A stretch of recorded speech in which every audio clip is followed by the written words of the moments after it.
Chapter 692, Suspect. Seeing everyone on the Golden Dream aim their sights at Anderson, Klein took a step forward and said to Danitz, his side facing him, "Bring me to the captain's cabin." All right, all right." Danitz retracted his angry glare aimed at Anderson Hood. "Prioritize captain's rescue. Prioritize captain's rescue." He kept repeating to himself.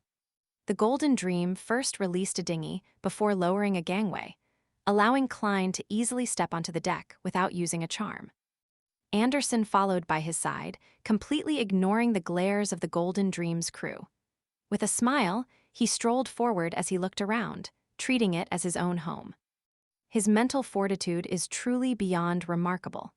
Yes, even after offending a demigod where he was forced to apologize in public and accept a mission, he was able to laugh at himself and enjoy a meal. Klein sighed inwardly as he walked towards third mate Jodson and company. "Hello, Mr. Sparrow. I'm this ship's first mate, Brew Walls." A 1.8-meter tall man with a monocle politely bowed. The pirate Gourmet, who's worth 6,200 pounds. The bounties on Vice Admiral Iceberg's pirate crew are clearly lower than Admiral of Stars. They live up to being treasure hunters who happen to be part-time pirates. Klein greeted him using J.M. Sparrow's style of politeness. "Hello, I've heard about you." "Haha, it's my honor. I'm only a treasure hunter who dreams to be an artisan, but I ended up having to be a gourmet," Brew Wall said in a self-deprecating manner. He pointed to the man beside him and said, "Our second mate, Singer Orpheus. Bounty of 5,500 pounds.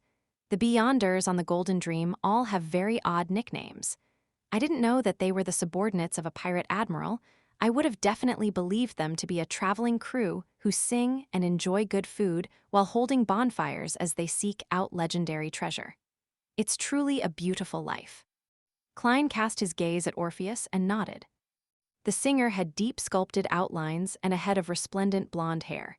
He said with a sad smile, "Actually, I'm only praising the sun, but now my sun has disappeared." Klein nearly felt goosebumps all over him.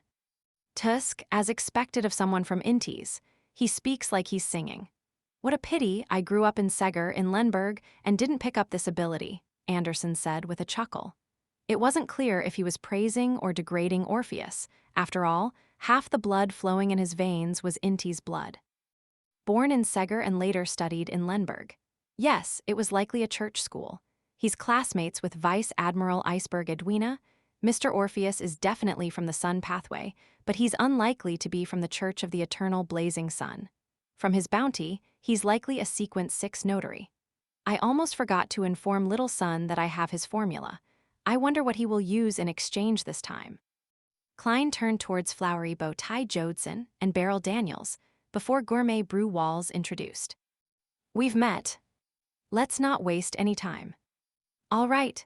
Brew Walls heaved a sigh of relief, stroked his short beard, and led the way into the cabin. If it wasn't for how famous J.M. Sparrow was on the ship, he wouldn't have been that polite. At that moment, Anderson deliberately stayed behind, walking alongside Danitz, Orpheus, and company. He looked to his left and right, unfazed by how the surrounding pirates looked like they wanted to rip him apart. He laughed with a tusk. "The one you should be wary of isn't me." "Yes, we aren't wary of you. We only want to stuff you in. See that? Into that cannon?" Danitz wasn't afraid that Anderson was the strongest hunter. After all, they were on the Golden Dream. There were plenty of pirates, and many of them were Sequence 6 or 7 Beyonders. Anderson curled his lips. "I'm actually not a threat. Think about it, your captain definitely hates and detests me. She wouldn't even want to speak to me. Isn't that ideal?"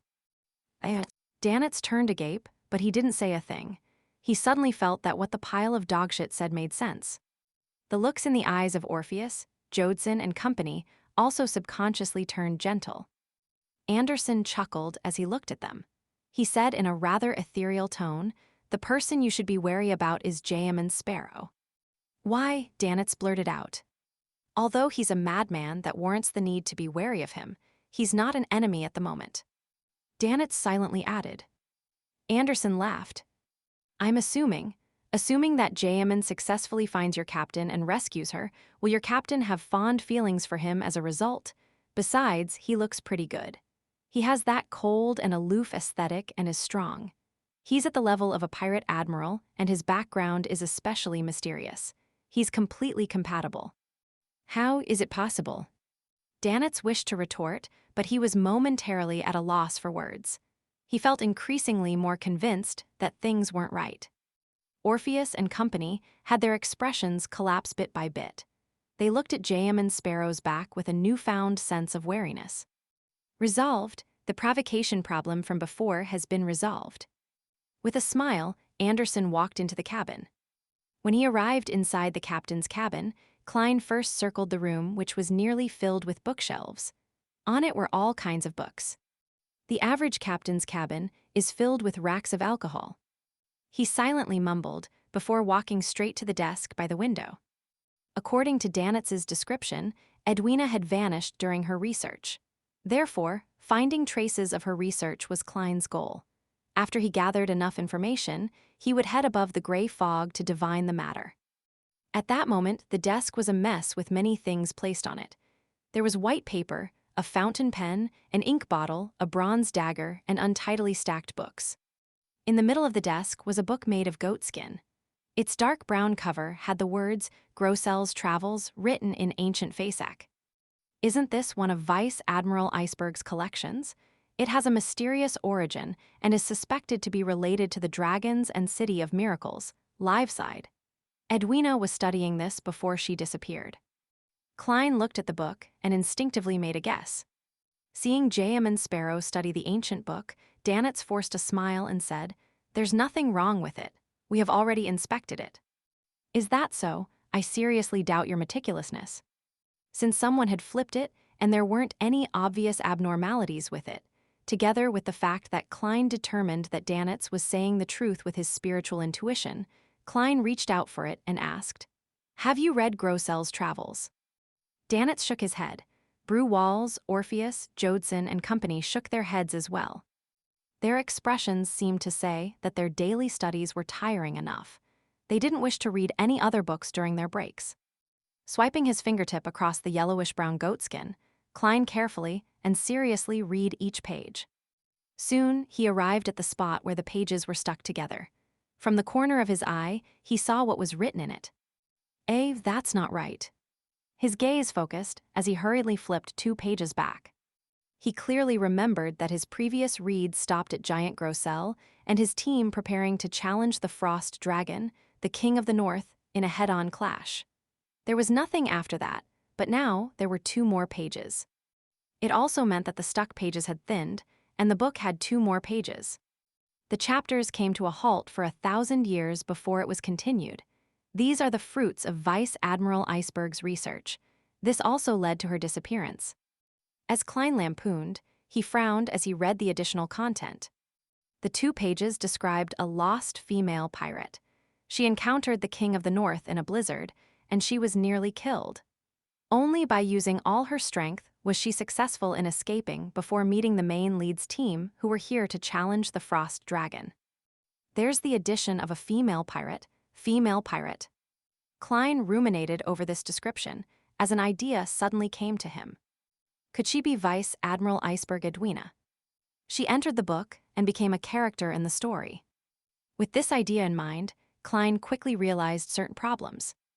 Arodes mentioned before that the past owners of Grossel's Travels vanished.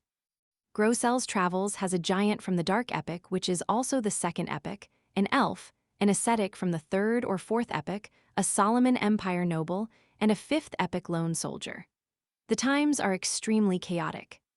If they were all the past owners of Grossel's Travels who disappeared, that will solve the problem. They do not belong to the same period, and they were swallowed by the book, becoming a character in the story. Klein found his theory ridiculous as he thought about it, but it was highly likely. In the world of mysticism, this isn't impossible. I have to confirm it. Besides, what did Edwina and the past owners do to be swallowed by the book, and what should I do to release them? Klein retracted his gaze and thought deeply in silence. Soon, he looked up at Danitz and company. "Prepare items like candles.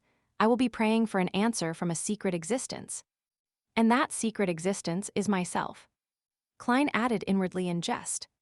He really is professional and crazy. Gourmet Brew Walls and Company didn't dare to speak further. They hurriedly provided the materials before leaving the captain's cabin.